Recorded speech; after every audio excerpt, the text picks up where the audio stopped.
नारी ने नर को जन्म दिया, क्या खूब रचाया नारी ने। नारी ने नर को जन्म दिया, क्या खूब रचाया नारी ने।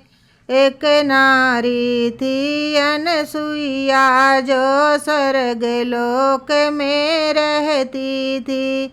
ब्रह्मा विष्णु और शंकर को पलने में झुलाया करती थी। नारी ने नर को जन्म दिया, क्या खेल रचाया नारी ने।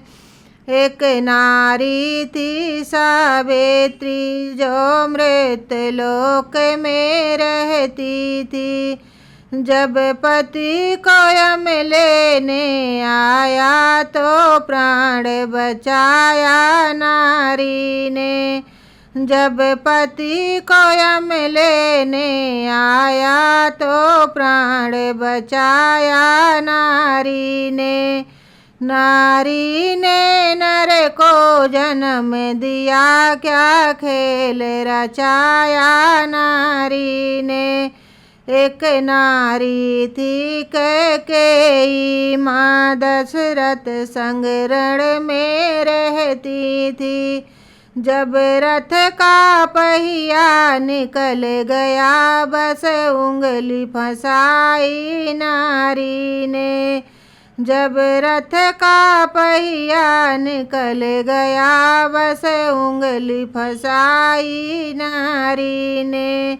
नारी ने नर को जन्म दिया, क्या खेल रचाया नारी ने। एक नारी थी सुलोचना, जो लंकापुरी में रहती थी।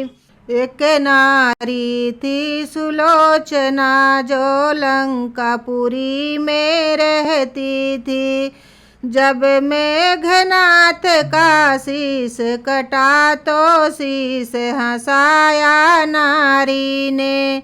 नारी ने नर को जन्म दिया, क्या खूब रचाया नारी ने। नारी ने नर को जन्म दिया, क्या खेल रचाया नारी ने।